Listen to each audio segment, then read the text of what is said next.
Olá, meus caros, deixa eu me apresentar para vocês. Eu sou o professor Rodolfo Cronenberg Hartmann, vou ficar com vocês responsável pela disciplina Direito Processual Civil. Quero me apresentar primeiramente, justamente para que você me conheça, né? Até para ter aquele vínculo, já que a aula é teletransmitida, ficar uma coisa mais próxima entre nós. Eu sou juiz federal, também sou professor universitário de cursos jurídicos e até de pós-graduação há mais de 10 anos. Também sou coordenador de algumas instituições de ensino, como, por exemplo, a EMERGE, Escola da Magistratura do Estado do Rio de Janeiro, na disciplina na pós-graduação de Processo Civil, e tem alguns livros publicados, entre eles o Curso Completo de Processo Civil, lançado pela editora Ímpetus. Também tenho mestrado em Direito e, se eventualmente quiser mais informações, o meu site pessoal www.rodolfohartmann.com.br. Nós vamos ter 10 encontros de Direito Processual Civil para fazer uma grande revisão da matéria e, nesse momento inicial, é importante ressaltar a importância dessa matéria. Porque você pode imaginar, mas, poxa, Rodolfo, a sua matéria Processo Civil não é uma disciplina específica na fase 2 da OAB, então eu não vou ficar preocupado com isso, eu vou estudar só Direito Civil, Direito Trabalhista. Vejam, na fase 2, você tem que fazer peça, e peça é direito processual. Até mesmo o CPP ou a CLT, quando forem omissas, permitem a aplicação subsidiária do CPC. Então não pensem vocês que, passando da primeira fase, são várias questões de processo civil, costumam ser 6 questões, você não vai jogar 6 pontos fora. Passando da primeira fase, na segunda, é necessário saber processo civil para elaborar uma peça adequadamente. Os candidatos estão sendo eliminados na segunda fase, não é por desconhecimento da banca que escolhem, mas porque não sabem o direito processual civil. Já teve banca de prova da OAB que perguntou na segunda fase, isso foi em direito constitucional.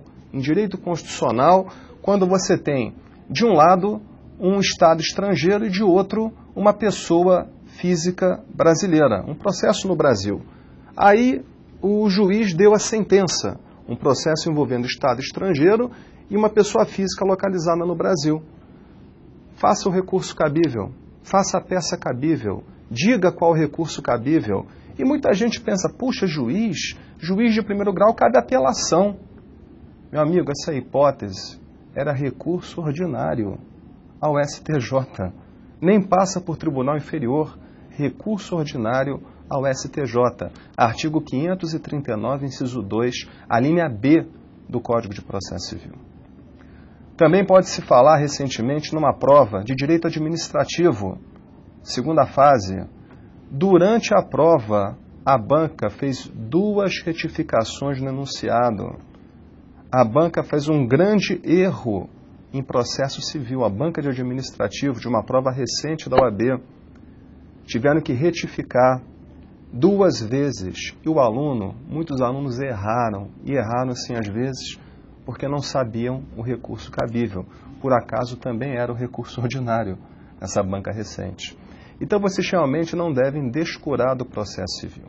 É uma matéria grande, mas existem outras matérias grandes também, mas é uma matéria sistemática. Se você acompanhar essas 10 aulas com cuidado, com atenção, eu tenho certeza que vai lembrar muito daquilo que já estudou na faculdade, tenho certeza que vocês vão muito bem, vão garantir os 6 pontos da primeira fase e vão ter grandes chances de chegar na segunda fase. Escolham civil, tributária, não interessa. A peça é processo civil. Uma vez caiu em tributário, decisão do juiz que rejeita a exceção de pré-executividade. Faça o recurso. Puxa, a exceção de pré-executividade é uma simples petição. A decisão do juiz que rejeita é decisão interlocutória, cabível agravo. E muita gente fez recurso de apelação. Então, realmente, não descurem do processo civil. Tá? Não é papo de professor. Vários alunos na minha trajetória já vieram falar comigo. Professor, então a questão é estudar processo civil? é uma matéria sistemática, é uma matéria também fácil de assimilar. Então, vamos perceber nesse período que nós vamos trabalhar os principais pontos que costumam cair na prova da OAB. Nessa primeira aula hoje falamos sobre jurisdição. As primeiras aulas, aliás, são sobre esse tema: jurisdição, ação e processo. Porque a jurisdição, ação e processo compõem a chamada trilogia estrutural do direito processual civil. O nosso estudo começa justamente nesses três pilares: jurisdição, ação e processo. Jurisdição vem do latim iuris dictio, que significa dizer o direito. Então você provoca o Estado juiz pelo direito de ação. O Estado juiz presta a atividade jurisdicional em um instrumento denominado processo. Provocação, ação. A função, a atividade, a jurisdição, prestada no processo. Processo é um instrumento. Então, o que acontece? Nesse processo, que pode ter várias feições, por exemplo, o processo de conhecimento, o processo cautelar, ali nesse processo o juiz ele vai o quê? Analisar os fatos afirmados pelas partes. Cada parte vai fazer sua afirmação, cada parte terá que provar as suas afirmações. Então, aqueles fatos pretéritos, eles vão sendo reconstruídos à luz das provas produzidas. A partir do momento em que há uma reconstrução, ele, juiz, pega o fato e verifica o que a lei prevê, a solução que a lei fornece. Então, por isso que se fala jurisdição, dizer o direito. Dá-me o fato, eu dou o direito. O direito está previsto em lei. Você afirma, você tem o ônus de provar como regra. Artigo 333 do Código de Processo Civil. Fez a prova? Perfeito. Agora eu vejo a lei, o que está dizendo, e ali já tem a solução. Jurisdição, dizer o direito. Isso é muito adequado para o processo de conhecimento e para o processo cautelar, que realmente funcionam dentro desse tipo de estrutura. Mas na execução já é diferente. Na execução já é diferente porque quem promove a execução deve ter um título executivo. Lembram disso? Quem promove a execução deve ter um título judicial, artigo 475-N do Código de Processo Civil, ou extrajudicial, artigo 585. Você não tem, na execução, que convencer o juiz, porque o seu direito já está reconhecido, já está cristalizado nesse documento, no título executivo judicial ou extrajudicial. Então não tem que produzir prova. O juiz não tem que marcar audiência para inquirir testemunha. O credor, na execução, só tem que apresentar o título executivo. Mas aí vocês devem entender que na jurisdição também, na execução também existe jurisdição. Porque, embora o juiz não julgue na execução, embora ele não diga o direito na execução, a palavra jurisdição tem uma conotação mais ampla.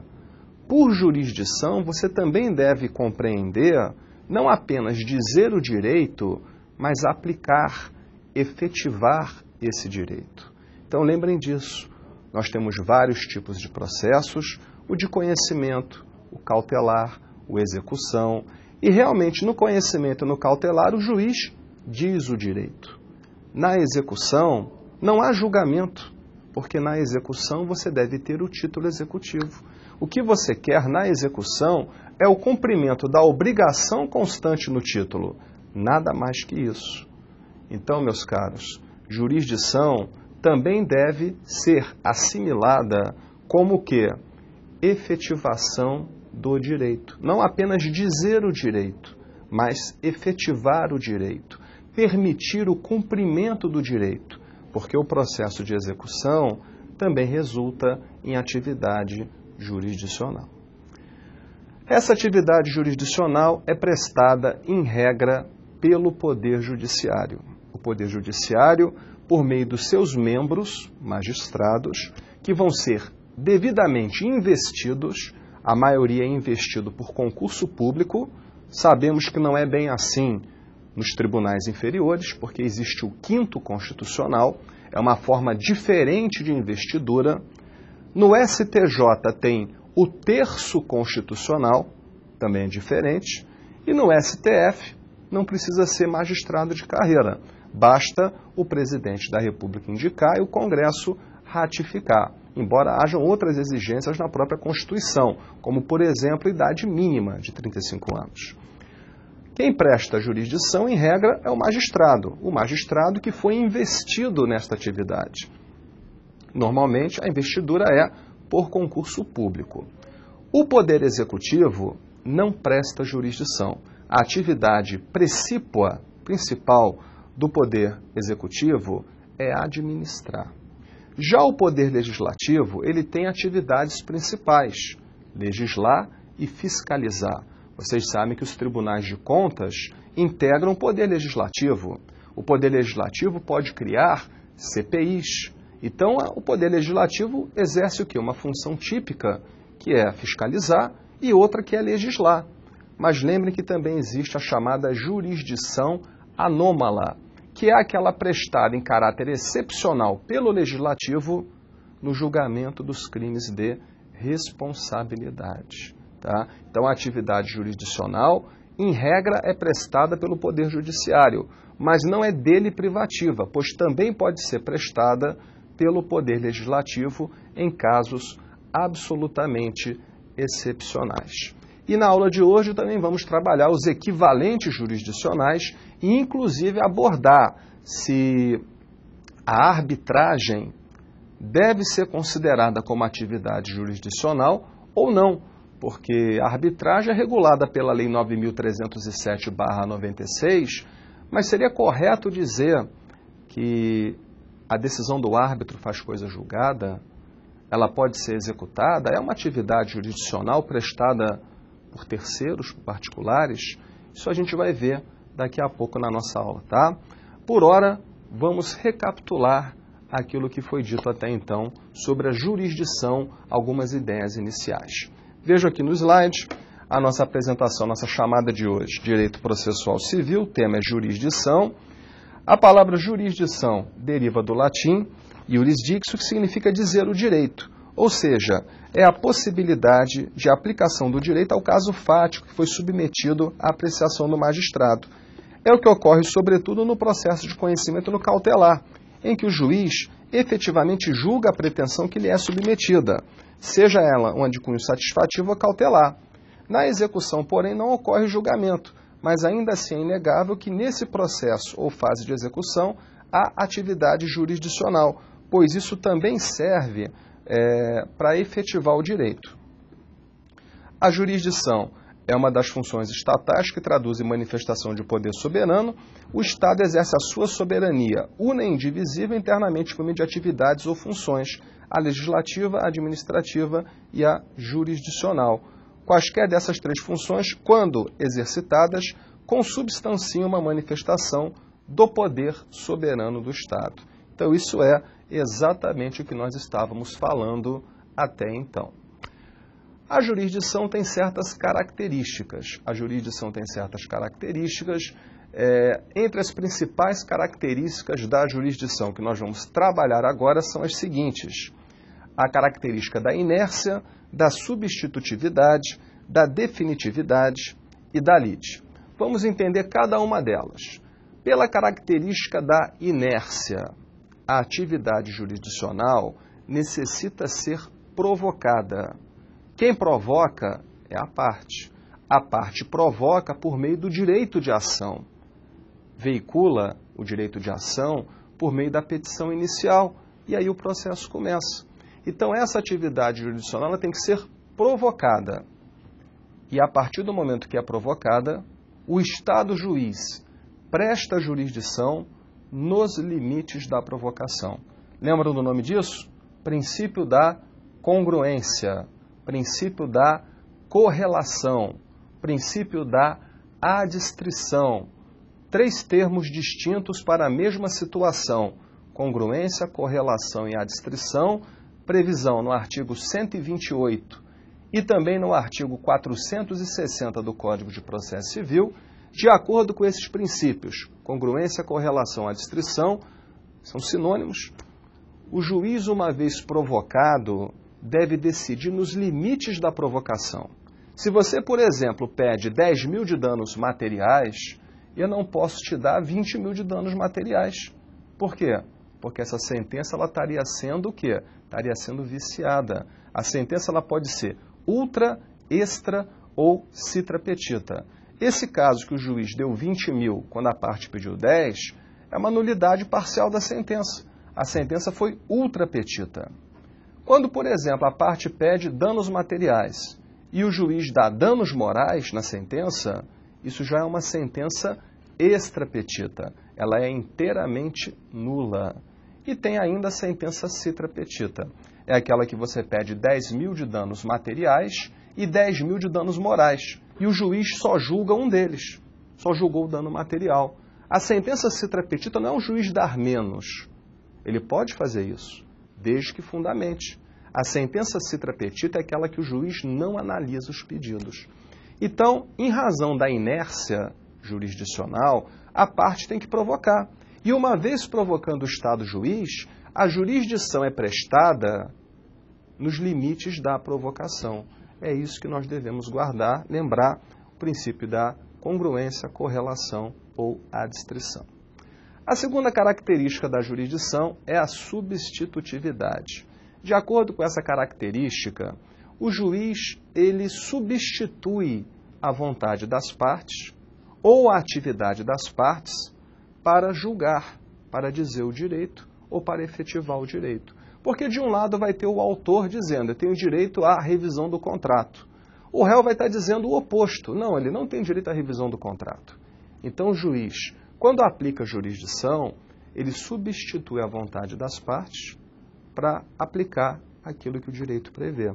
Então isso também é uma característica da jurisdição, a substitutividade. Ela também ocorre na execução. Na execução não se fala em vontade, se fala em atividade.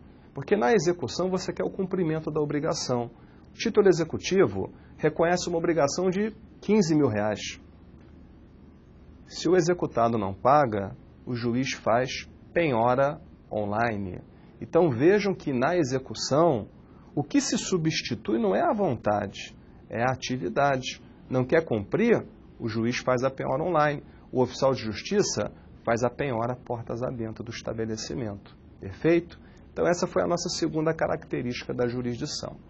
A terceira característica cuida da definitividade. A definitividade surge porque os provimentos jurisdicionais, quando são apreciados, são proferidos, eles muitas vezes aspiram à imutabilidade. Poderia ser dito até o seguinte, as leis são criadas aspirando ser eternas. Então o Congresso cria uma lei para regular uma determinada situação na sociedade. Quando há um desvio, quando a norma não é respeitada, vem um juiz que foi provocado. E ele vai querer fazer o quê? A aplicação da lei no caso concreto. Vai querer que aquele litígio seja resolvido.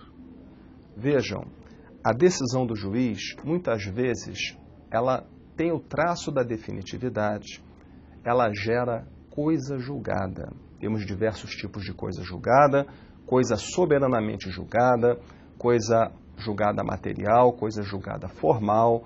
A principal ideia aqui é o magistrado, para ter um ato dele, uma sentença, para ter o desembargador ou o ministro com um acórdão, decisão colegiada, acobertado pela coisa julgada material, deve ser um ato em cognição exauriente.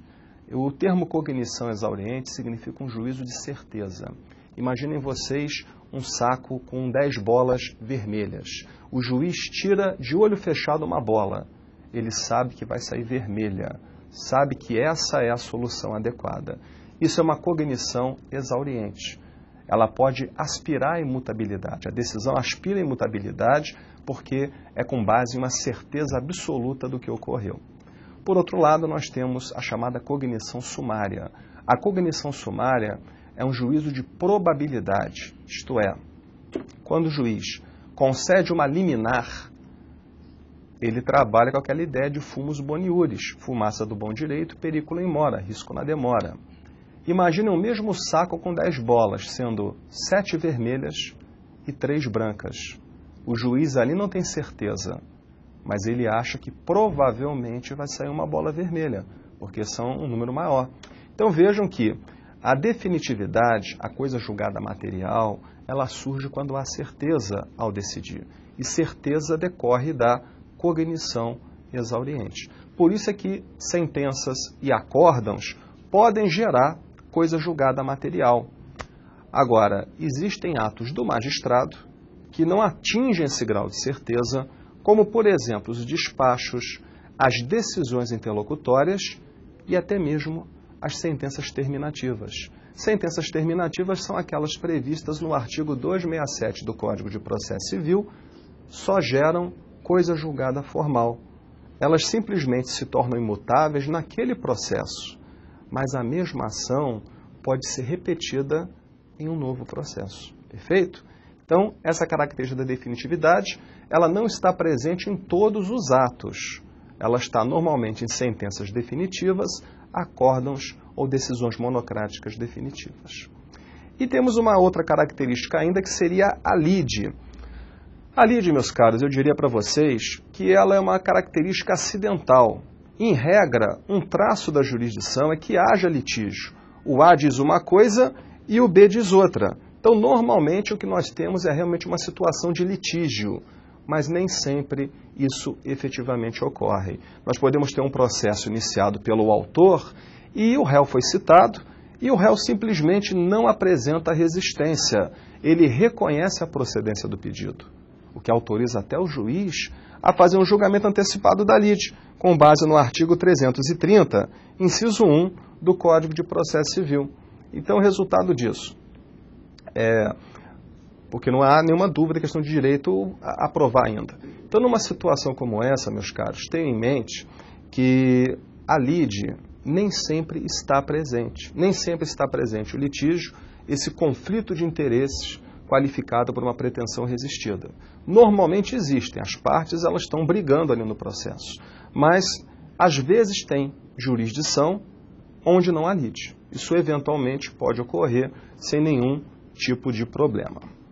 Então a gente viu as características da jurisdição, logo depois dos conceitos, e agora eu vou passar a trabalhar com vocês a classificação da jurisdição. Classificação da jurisdição já é um outro slide, vejam comigo. Aqui na classificação da jurisdição, nós temos que levar em consideração diversos critérios. Letra A, matéria. Letra B, órgão que aplica a jurisdição. Letra C, especialização ou não da justiça que a exerce. Letra D, obediência ou não às fontes normativas primárias. E letra E, quando a atividade desempenhada pelo magistrado possuir ou não as características mais frequentes que a jurisdição apresenta. Começando com o primeiro deles, classificação da jurisdição quanto à matéria. Extremamente simples. Extremamente simples. A jurisdição pode ser classificada em jurisdição penal e jurisdição não penal. Penal e não penal. Penal, vocês sabem, o fato é tutelado pelo direito penal, a reprimenda normativa é uma das mais rigorosas possíveis, a possibilidade de, inclusive, restrição da liberdade do indivíduo, o que já não ocorre com a jurisdição não penal, que abrange todos os demais litígios tributários, litígios de ordem administrativa, cíveis, família, todos os demais se enquadram dentro da jurisdição não penal. Então, esse primeiro critério é muito simples, quanto à matéria, penal e não penal. O segundo critério, ele já fala, leva em consideração o órgão que aplica a jurisdição. Vocês podem colocar jurisdição de primeira instância e jurisdição de segunda instância ou instância especial ou extraordinária. Então, quanto ao órgão que aplica a jurisdição, é muito comum afirmar que o juiz presta jurisdição de primeira instância, de primeiro grau. Quando há um recurso, os tribunais atuam naquele processo com jurisdição de segunda instância ou de segundo grau. Então, é uma outra classificação. Jurisdição de primeira instância, de segunda instância, de primeiro grau, de segundo grau. Leva em consideração o órgão que está aplicando a jurisdição. Agora, quando há um recurso especial ao STJ, o STJ atua em instância especial. Já o STF, quando analisa recurso extraordinário, atua em instância extraordinária. Não existe terceira instância, não existe instância distinta, terceiro grau, terceira instância ou terceiro grau. O STJ é uma instância especial, o STF é uma instância extraordinária. O que o STJ faz está no artigo 105, inciso 3º. O STJ não pode reapreciar provas. Ele não tem a mesma atuação de um tribunal inferior. Normalmente, no recurso especial, o que o STJ analisa no recurso especial é se o ato do magistrado viola a lei federal, a rigidez do sistema normativo. Já o STF não está preocupado com justiça da decisão, de rever prova. A questão toda é se a decisão impugnada pelo recurso extraordinário está violando a Constituição. Então, o adequado não é falar em terceiro grau ou terceira instância. O STJ pode ser uma instância especial, quando julga o recurso especial. O STF é uma instância extraordinária no trato do recurso extraordinário. Então, também é uma classificação que não gera muitas dúvidas. A terceira classificação já fala em especialização ou não da justiça que a exerce. Vejam, quais são as justiças previstas na Constituição? Federal, estadual, trabalhista, militar e eleitoral. Então, nós temos 5 justiças diferentes dentro do Poder Judiciário: federal, estadual, trabalhista, militar e eleitoral.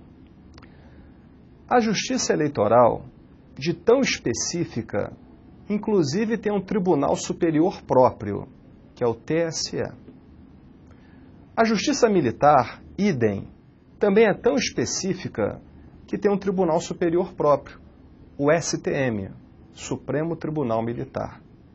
A Trabalhista, da mesma forma, também tem um Tribunal Superior próprio, composto por ministro, o TST. E a estadual e a federal?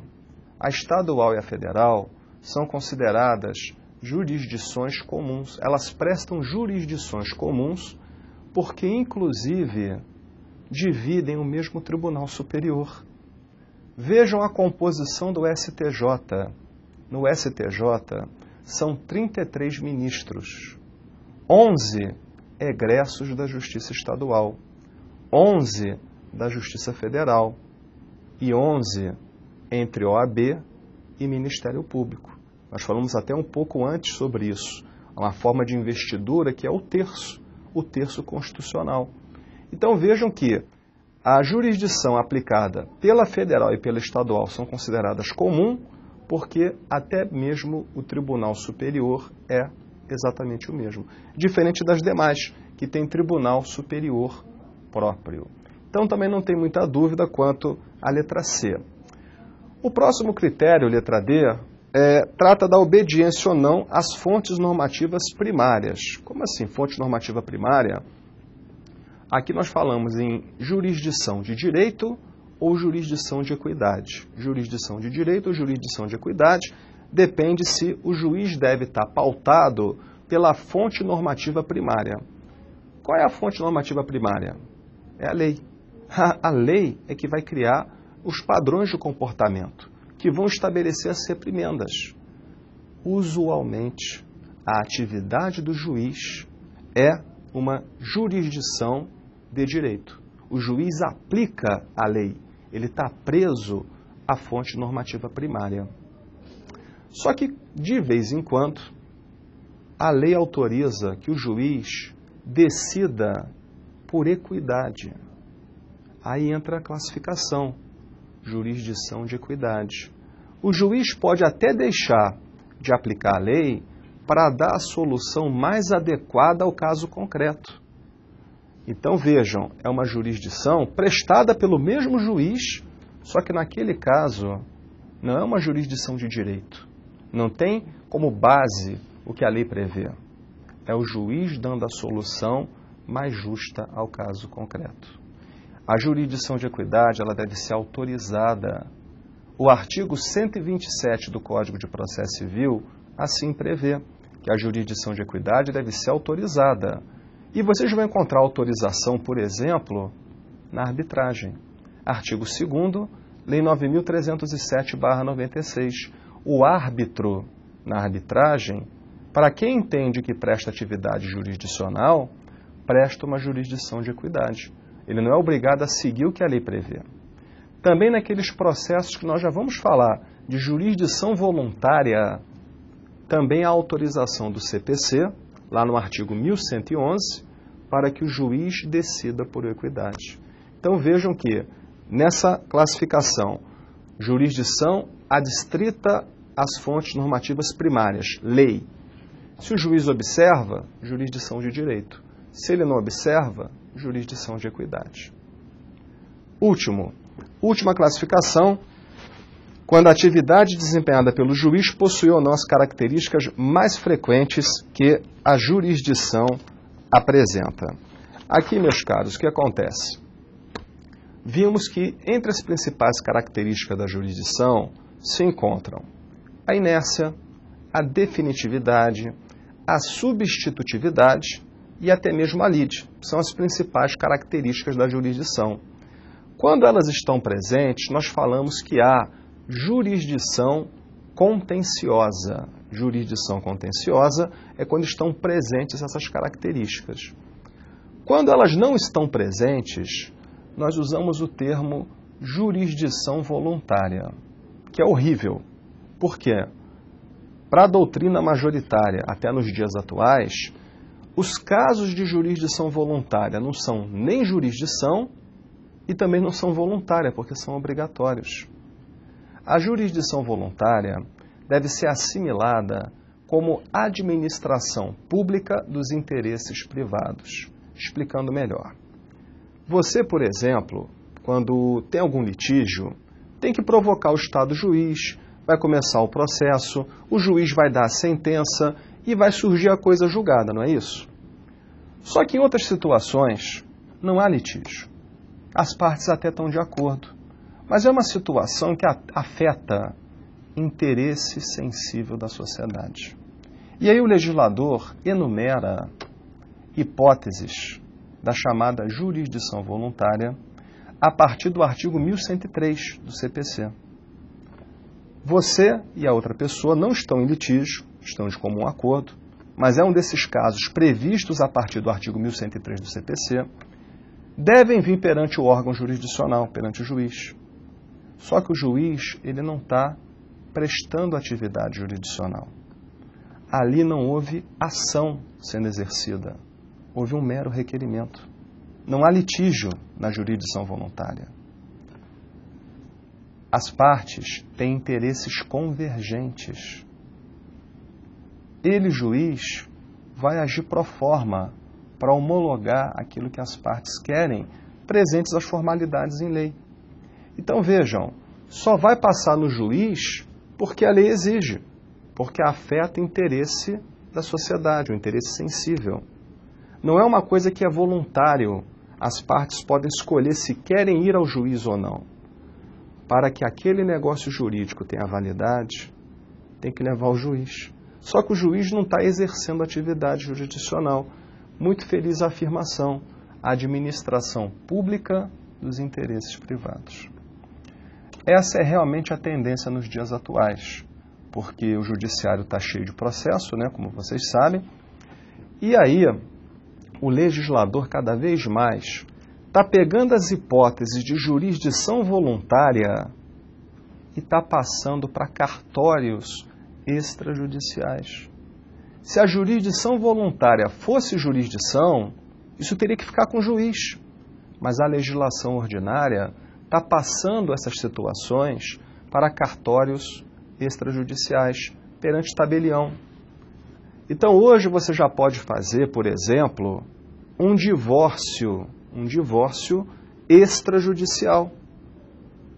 Você poderia fazer, se quiser, mas não precisa mais, é escolha, uma separação extrajudicial. Não precisa entrar perante o juiz com uma separação consensual. Hoje em dia nem se fala mais em separação, porque já pode divorciar direto. Até o arrolamento, que é um inventário simplificado entre maiores e capazes, também já pode ser via cartório. Basta vocês darem uma olhada na Lei 11.441 de 2007.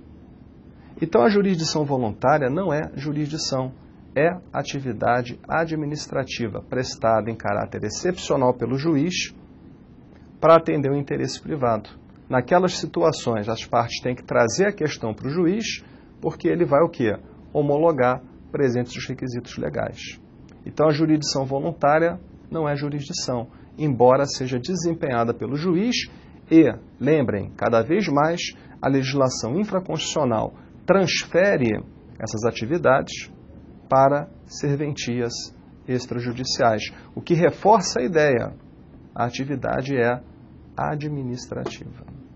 E não pensem vocês que o juiz não exerce atividade administrativa, que o CNJ está aí para isso. O CNJ está para padronizar a atividade administrativa do juiz. O CNJ não é órgão revisor de decisão judicial, mas ele analisa e gere de maneira administrativa. Perfeito? Então, a gente acabou falando sobre a classificação da jurisdição, os mais variados tipos. Nosso próximo ponto, princípios constitucionais. Princípios constitucionais, vejam que são vários os princípios previstos na Constituição: princípio que garante o livre acesso à justiça, princípio do devido processo legal, princípio do juiz natural, princípio da motivação das decisões judiciais, princípio da isonomia, princípio do contraditório e da ampla defesa e também o princípio da duração razoável do processo. Falando rapidamente sobre eles. Princípio que garante o livre acesso à justiça. Justamente porque cada vez mais o acesso à justiça tem sido favorecido, é que nós temos essa explosão de litigiosidade atual. O que tem de empresa, fazenda pública, pessoa física, desrespeitando os direitos do outro, é claro que isso vai gerar um processo. O processo vai cair no judiciário para restabelecer a ordem e aplicar a lei. Esse acesso fica mais amplo devido a uma série de fatores. Por exemplo, fortalecimento da defensoria pública, porque a pessoa que não pode pagar o advogado, que não pode pagar as despesas, ela pode ter, por exemplo, uma atuação jurisdicional pelo defensor público. Ela pode ter gratuidade de justiça, previsão na Lei 1060/50. Então vejam, a gratuidade de justiça, a defensoria pública fomentaram uma busca maior pelo serviço judiciário. Da mesma maneira, a criação de novos direitos, os direitos sociais, difusos, coletivos e individuais homogêneos. Não falamos mais só em direito individual. Eu fui lesado, o outro foi lesado. Agora existem direitos cujos titulares são indeterminados. Veja um caso do direito ao meio ambiente sadio. Isso é um direito difuso, considerado um direito social. Esses novos direitos trouxeram novos processos perante o Estado juiz. Então você pode identificar vários fatores que contribuíram ao longo do tempo para fomentar esse maior acesso. Fortalecimento de defensoria pública, novos direitos, mudanças no CPC que tornaram o processo mais operoso, tornaram assim mais rápido e até inclusive poderia ser dito uma maior educação da população quanto a seus direitos mínimos, né? É muito bonito que a gente vê hoje em dia. Você vai no estabelecimento e ao lado do caixa tem o Código de Defesa do Consumidor. Não sabe os seus direitos? Pega e leia os seus direitos ali. Então isso também fomenta o quê? Uma maior consciência daquilo que é certo ou errado. E você tendo consciência, vem ao judiciário quando percebe que está sendo prejudicado. Então, esse princípio ele está em destaque na Constituição, o que garante o livre acesso ao judiciário. Ao lado dele, também temos o princípio do devido processo legal, que é uma garantia histórica. é uma garantia histórica, você só vai ser punido, você só vai ser preso, você só vai perder patrimônio mediante existência de um processo. O Estado juiz, ele pode até te prender, ele pode mudar o contrato que você assinou, mas isso deve respeitar um processo. E esse processo, ele tem o quê? Diversas outras garantias. O devido processo legal é aquele princípio constitucional que assegura o respeito aos demais princípios. Você tem um devido processo legal quando o juiz é natural, quando as partes têm tratamento isonômico, quando existe contraditório e ampla defesa, quando as decisões são motivadas. Então, essa é a ideia de devido processo legal. Ele é como se fosse o princípio reitor realmente. Uma vez instaurado o processo, o Estado presta jurisdição. Aí a pessoa pode ser presa, pode ser divorciada, o que quer que seja. Mas ela deve o quê? Deve ser um processo com garantia de contraditório, defesa, motivação de decisões judiciais, entre outros mais. É um princípio, então, às vezes até difícil de conceituar, porque ele é extremamente amplo. Quanto ao princípio do juiz natural, a principal ideia é preservar a imparcialidade do juiz. Por isso é que se criam regras de impedimento, regras de suspeição. O juiz ele tem que ser imparcial. Então isso é uma garantia do juiz natural. Um juiz que não seja impedido, um juiz que não seja suspeito. Só que ele não se exaure apenas nisso. O juiz natural é muito mais amplo. Também vai abarcar o juiz natural o quê? A possibilidade do juiz estar naquela localidade por critérios objetivos. Vou dar o meu exemplo, Justiça Federal. Eu sou o juiz titular, trabalho com juiz substituto. O advogado chega lá e o juiz foi almoçar. E ele fala, eu vou despachar com outro. São 2 juízes na vara, pelo menos assim é a estrutura da Justiça Federal. E a resposta é, eu não posso despachar o processo do outro. O juiz titular trabalha os processos pares.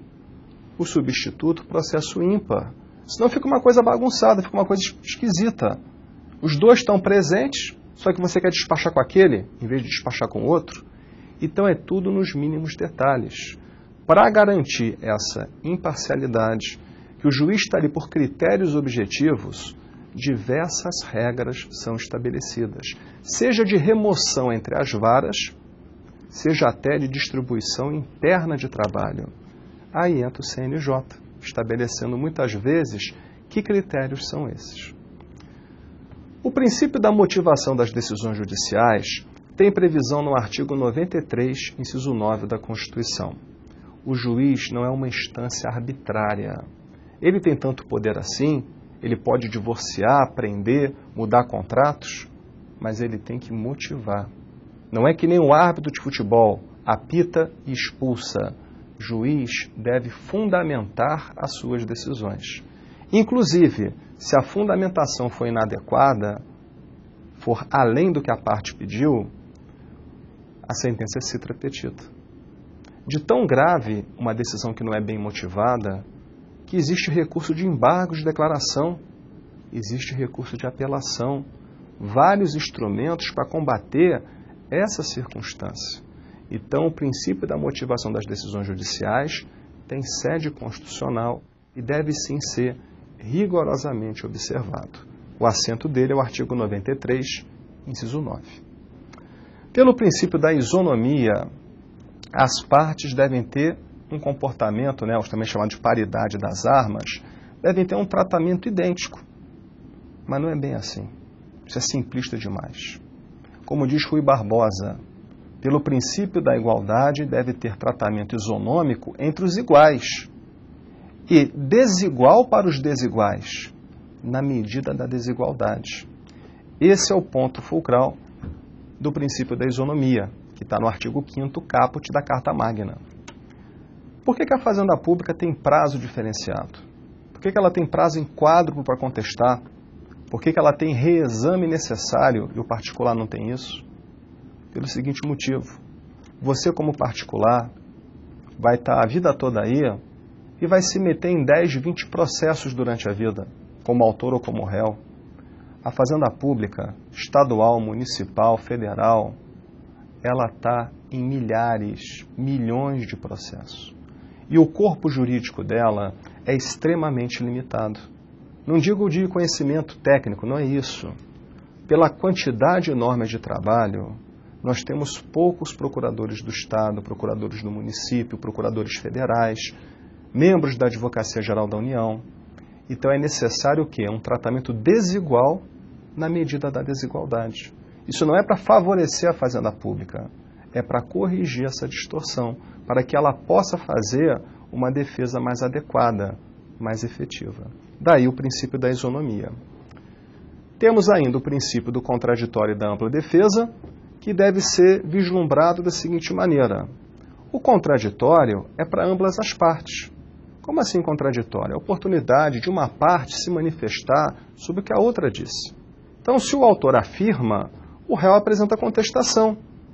Dependendo do teor da contestação, o autor tem direito ao contraditório, tem direito à réplica, artigo 326 e artigo 327 do CPC.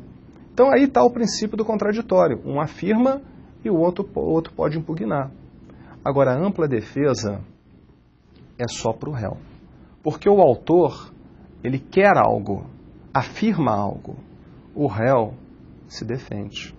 Para quem se defende é que deve ter ampla defesa, com os meios e recursos inerentes. Possibilidade de defender formalmente, de produzir prova, de recorrer. Isso está dentro da ampla defesa.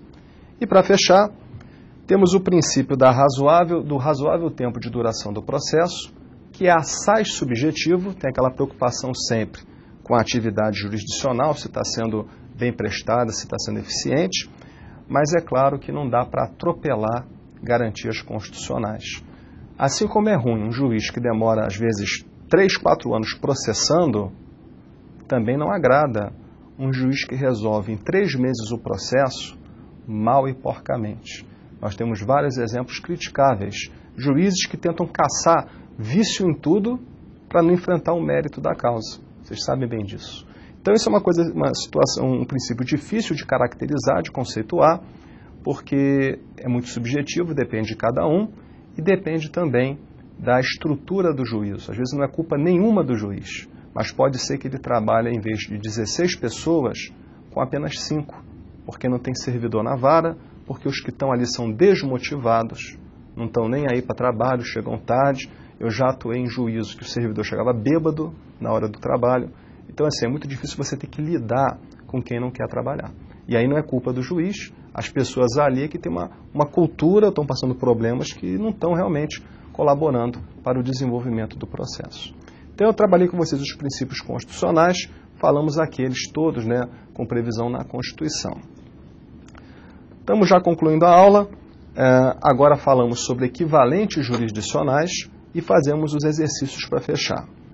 O equivalente jurisdicional, gente, é quando você tem a solução do litígio, mas não pelo Estado juiz. Você tem a solução do litígio por outra maneira. Por isso o nome equivalentes jurisdicionais. O litígio foi resolvido, mas não é jurisdição, não foi perante um juiz.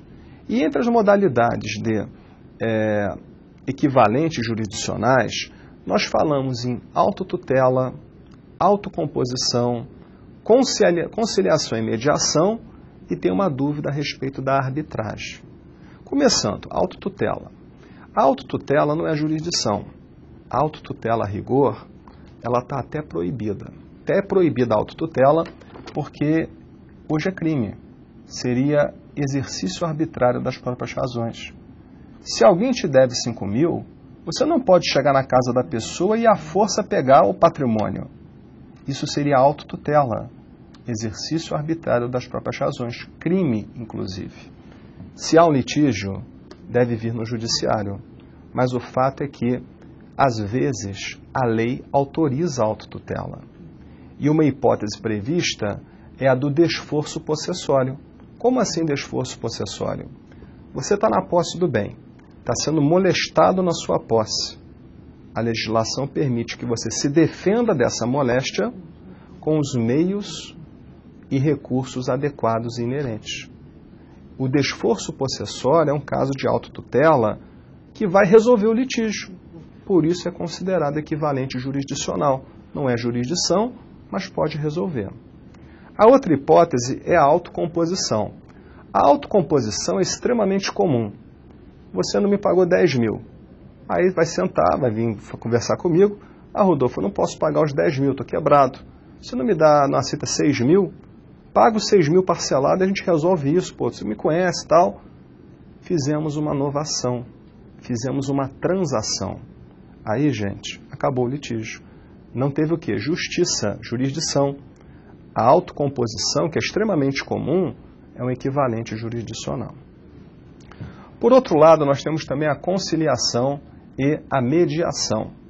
A conciliação e a mediação já tem um terceiro envolvido, o conciliador e o mediador.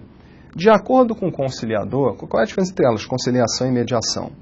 O conciliador é um terceiro que está entre as partes que estão brigando, que tenta mostrar o lado bom de fazer a conciliação, também mostrar o aspecto negativo. Já o mediador tem uma postura fria. Diga você, agora diga você. As partes vão chegar a uma solução entre elas. O mediador não interfere. Já o conciliador, ele pode dizer, se eu fosse você eu faria isso, é mais vantajoso. Essa é a diferença, então, entre conciliação e mediação. E para fechar, tem a dúvida, né, se a arbitragem é ou não equivalente jurisdicional. A arbitragem é regulada pela Lei 9.307/96. A decisão do árbitro não precisa ser homologada pelo juiz. Artigo 18 da Lei da Arbitragem. E ela já é título judicial. Artigo 475-N, inciso 4. Então, sob esse prisma, parece que a arbitragem não é equivalente jurisdicional. Ela é a própria jurisdição prestada por particular. Por que não? Não tem que o juiz homologar. Também não tem que... Já vale como título judicial, equivale a uma sentença do juiz. Muita gente boa sustenta dessa maneira, que a arbitragem é a própria jurisdição. Vide o professor Fred Didier. Mas existe um outro argumento que fala que a arbitragem é equivalente jurisdicional.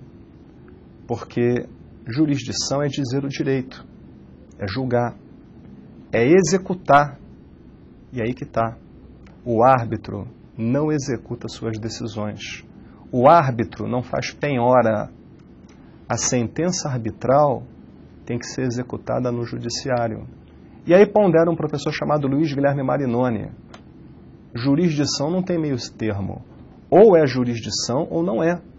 O árbitro não presta meia jurisdição. Ele pode dizer o direito? Pode, mas ele não pode efetivar o direito. Então isso não é jurisdição completa. Ou é ou não é, que nem ética. É ou não é. Então nós temos alguns autores que sustentam que a arbitragem é equivalente jurisdicional. Resolve o litígio, mas não é jurisdição. Tá? Lembrem vocês que para que haja arbitragem deve ter uma convenção entre as partes estabelecendo, e essa matéria o juiz não conhece de ofício. A parte tem que alegar em preliminar da contestação. Se elas, por exemplo, submeter a questão para o árbitro, isso tem que estar numa cláusula compromissória que vai gerar um compromisso arbitral posteriormente. Se uma das partes entrar no judiciário, a outra tem que alegar isso em preliminar da contestação. Artigo 301, parágrafo 4º. Falo isso para vocês porque vamos passar os exercícios para fechar nossa primeira aula e já caiu na prova da AB exatamente sobre isso. Então vejam lá.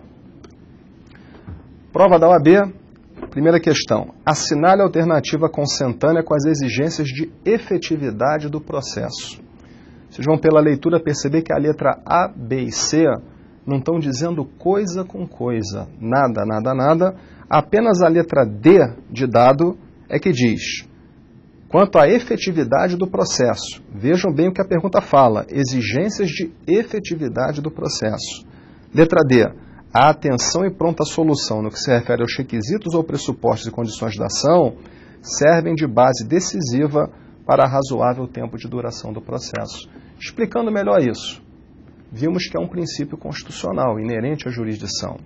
Se falta a condição da ação, eu, juiz, tenho que abortar o processo. Não tem como o processo continuar se falta a condição da ação, se falta pressuposto processual. Não é para o juiz ficar com preguiça.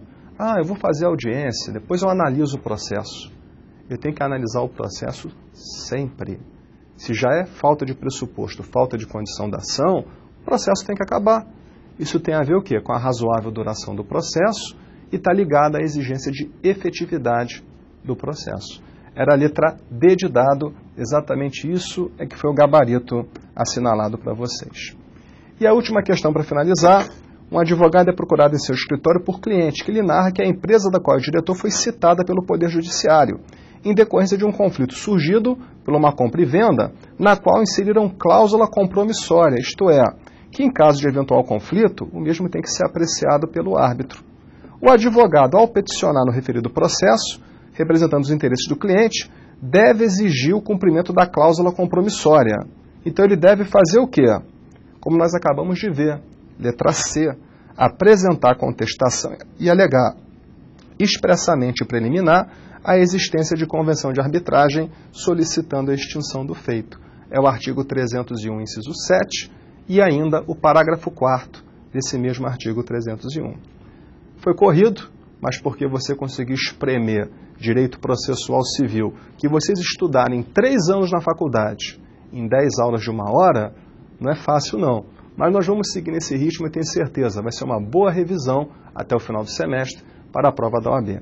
Então, até o tema número 2, se quiserem já estudando, o tema será competência, que é limite da jurisdição, é um complemento. Até lá.